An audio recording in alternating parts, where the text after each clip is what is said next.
My name is Hector Zamora. I'm a recent graduate from the University of Arizona, Geosciences Department, and currently I'm a hydrologist working with Tucson water. I'm Marie Pearthree, and I'm not a recent graduate, but I got my master's in geosciences here at the University of Arizona, and I have retired from the Central Arizona Project, where I was the deputy general manager, and I worked at Tucson Water and consulting engineering and lots of different paths from the public sector to the private sector. It's been quite rewarding.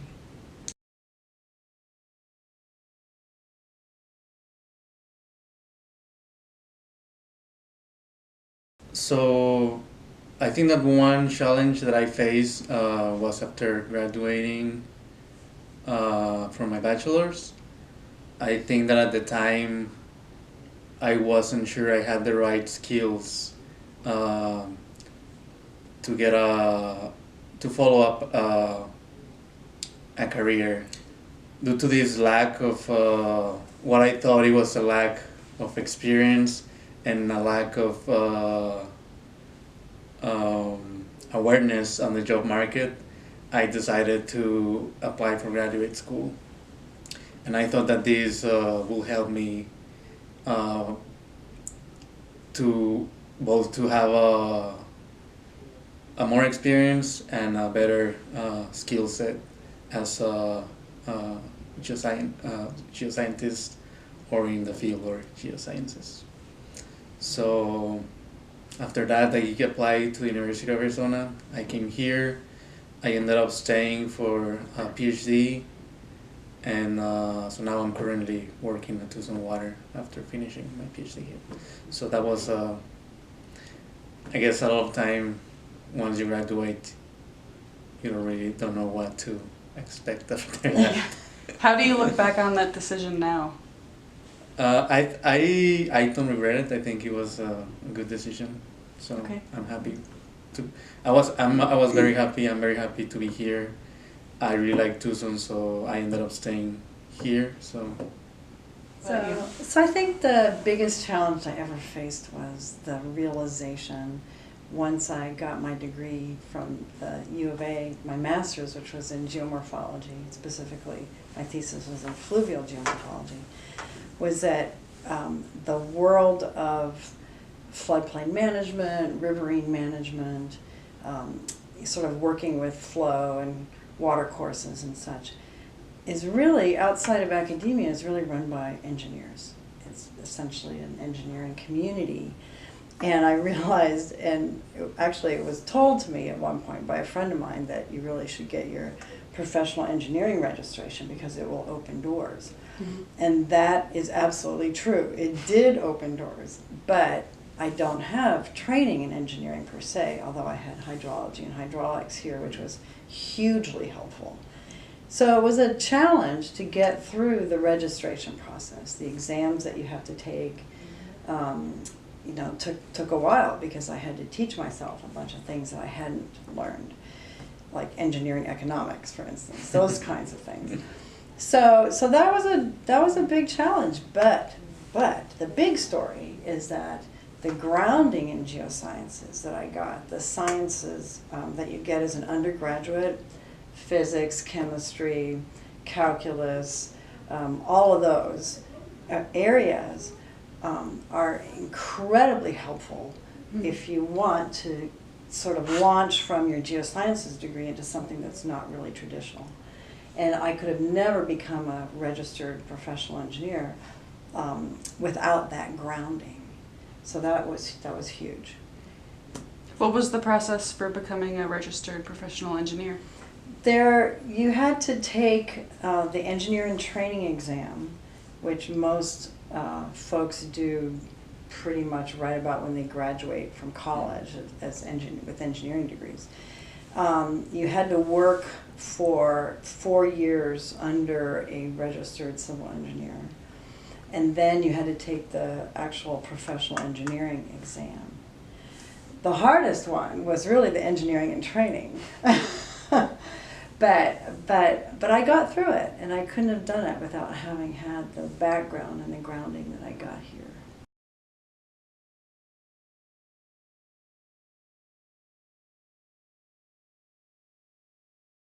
The reason why I told that story is because it's a great example of the sort of a non-traditional area that you can get into that you wouldn't necessarily think about coming out of school with a geosciences degree. But it enables you to get into things like water resources management, water policy management, and then you find yourself dealing with big community questions like, where's our water going to come from? Is it sustainable? Yes or no? If it's not, then what do we do next and how do we get there? And that's what that story told. And the upshot of it is that thanks to all the work that I was involved in with a whole lot of other people, the Tucson community is on a sustainable path. And at one point in time, it wasn't. And so to have been involved in something like that was incredibly satisfying and really gratifying, because now we can all continue to live here and, you know, if we so choose, and have families and grow as a community, and it will continue.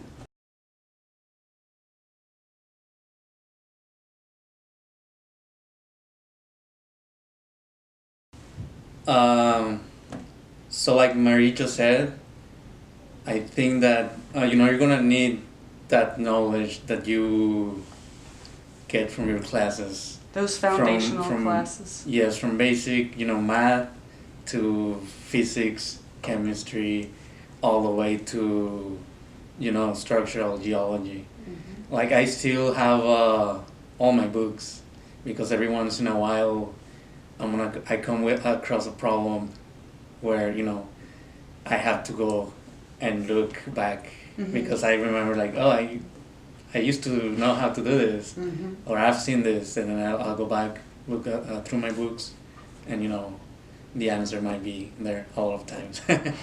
Basic chemistry, like I love chemistry, and it just amazes me, like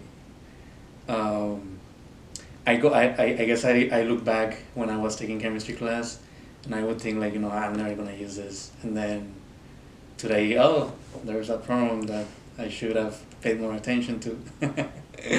So it's funny. That's funny. So yeah, I think that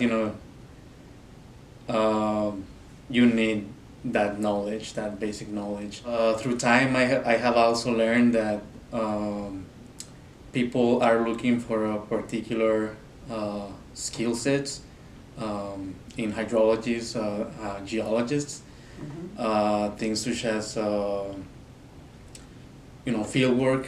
You need to be able to do field work, mm-hmm. on your own or as a team. You need to have the ability to handle data and produce maps, particularly like now, I guess depending on where you work, you're gonna be in charge of handling data and producing maps for other people to help them visualize, what's going on. I think that the ability to effectively communicate and write reports is important, either if you're going to be working on the private or the public sector, because you need to be able to communicate, mm-hmm. with who you're working with. And, as I said, depending on where you're going to work, you might be handling tons and tons of data. So I think that it's important, or it's useful to have at least some basic knowledge of database management and programming skills.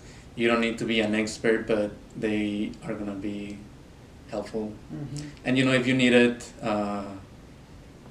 if you really need to learn more, they'll probably give you some training if you need it. So yeah, it's really important to be able to communicate to whatever audience that you're talking to be able to communicate to their level in terms of what it is that you want to tell them. So, for instance, I've, through my career, have given talks lots and lots of places, whether it's to technical audiences who are really grounded in the subject matter, all the way down to Rotary clubs who are, your business community. And you need to be able to talk to all those different levels of people and communicate what it is that's important. And so you have to have an understanding of the science, you have to have the communication skills, you have to be willing to speak in public. And that's really something that you learn. Mm-hmm. And the more you do it, the more you practice it, the easier it is, frankly. And so that communication piece is really critical. The other, which I want to add to what Hector said, is being able to write a good report or a good memo. Again, it's that same communication piece, it's just a different medium. So it's just as important to be grounded in geosciences. It's just as important to be able to communicate it as it is to actually have the knowledge to start with. Right. So. Do you have any recommendations for students looking to enhance their communication skills? I would say take advantage of whatever opportunity the university gives you. Geoscience days. For example, you can give a talk there, or whether it's a class presentation. Mm-hmm. If you are given the opportunity, or even if it's just sort of slides by you, grab it and take advantage of those, because the more that you can practice that in a fairly safe environment, for instance, the easier it will become. And then after a while, it just kind of becomes second nature, and you don't even think that much about it, and it's not very stressful. Yeah. But honestly, university setting, getting your undergraduate degree, there should be lots of opportunities to do those kinds of things. Yeah, I just wanted to add one more thing. So a lot of classes in geosciences, at the end, you're required to write a report. Mm-hmm. And so I used to TA, and I noticed that some students were not happy writing the report, and either because they didn't like the subject, or they just felt that I don't know, I guess it's the end of the semester, who wants to write a report, right? And so I used to TA a paleontology class, and some of my students would say something like, "Oh, I'm not gonna be a paleontologist, so I'm not gonna put a lot of effort in this."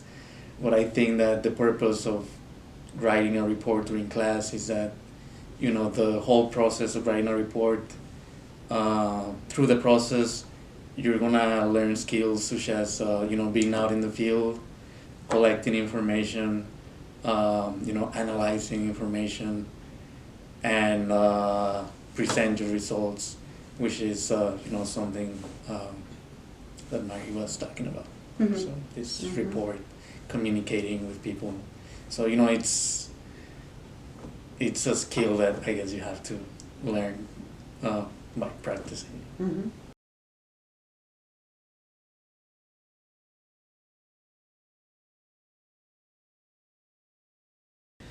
Well, if they're interested in water resources,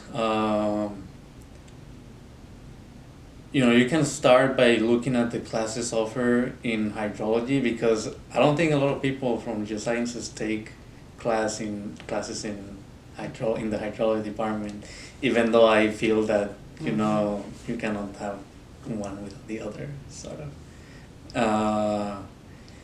There's a lot of professors that if you're interested in the research, they'll allow you to work with them. You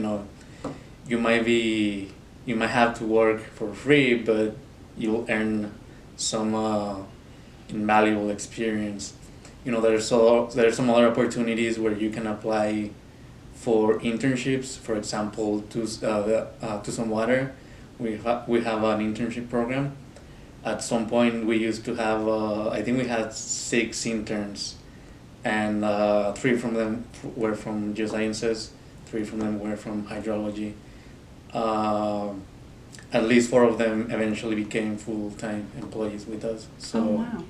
Actually, I can vouch for that because the internship program that the Tucson Water Department has is really where the sort of brain trust sort of develops.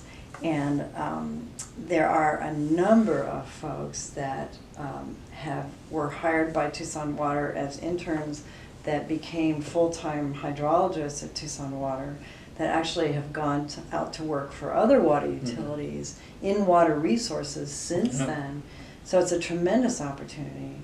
I also know that there are organizations around town, Montgomery and Associates is one of them, that sponsors internships, and it's my understanding it's sort of a rotating internship among several organizations in town. So whenever there are internship opportunities, it's really important, I think, to take advantage of those.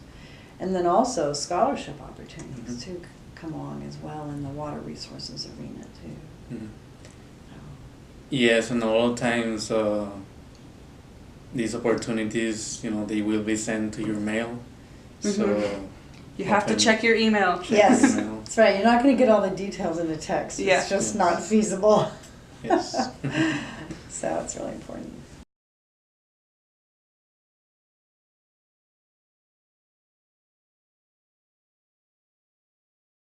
Well, I guess it depends on what path you want to follow. For example, if you're interested in teaching at the university level, then I guess you have no choice but to go to grad school. I think that I am pretty familiar with the undergrad and the graduate program here at the U of A, and I feel like upon graduation, undergrad students have the right set of skills to follow a career either in the traditional in the traditional careers such as mining or the oil industry, but also in non-traditional industries such as water resources management, in the water business, environmental sector. But I think that if you have the opportunity to go to grad school, you should take it. It'll help you to improve your your fieldwork skills, computer skills, analysis skills, writing skills. So, and it'll give you sort of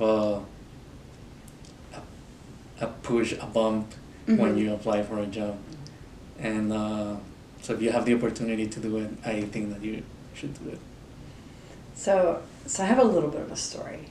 And so I took a year off after college to try and figure out what direction I wanted to go in, because it wasn't really all that clear at that point. I just had a really solid grounding in geosciences, but you can go so many different places with it. I decided to take a year off and see what I could find. And so I did an unpaid internship to start with for a few months at the Geophysical Laboratory in Washington, D.C.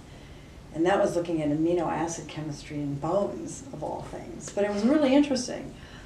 But it led to, sort of through a circuitous route, to an interview at the National Air and Space Museum with Dr. Farouk Elbaz. And he was the principal investigator for the photography mission on the Apollo-Soyuz space mission.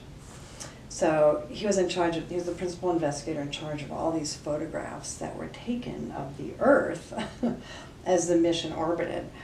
And so he hired me, and he had other undergrad folks that were fairly recent graduates as well, to do research on these photographs. And so I ended up doing research on sand dune migration across the Sahara Desert over time. And the paper got published in the Smithsonian newsletter and all that kind of stuff. But the bottom line is, that's what got me interested in geomorphology. And that's what led me to the University of Arizona to get a master's in geomorphology under Dr. Bill Bull. I wouldn't have known that's where I wanted to go right out of undergrad. But that gap year proved to be hugely influential in terms of deciding sort of what career path I wanted to take. Mm-hmm. So if you don't know, I recommend doing that kind of exploration to decide whether or not you A, want to go to grad school, or B, do you need to go to graduate school? Because it's not a given that that's the case. It depends on what it is you want to do. And if you take some time to explore that, it'll help answer that question. And people can be successful without going to graduate school. Yes. Oh, absolutely. I mean, look, I got a job at doing Yeah. research in geomorphology at the Air and Space Museum, right out of college. And I could probably still be there doing research if I wanted to. So, absolutely. It was a great job. That was really good. All right, is there any other advice you'd like to give our students? Well, more than advice, I just would like to say that the University of Arizona Geosciences program is a great program, one of the best in the world. So take advantage of the opportunity you have to be here, of the resources that you have. And I would add, make sure you talk to as many people as you can. Mhm. That especially folks that are in fields that you think you might be interested in, they'll be so happy to talk to you because that's what they're here for, right?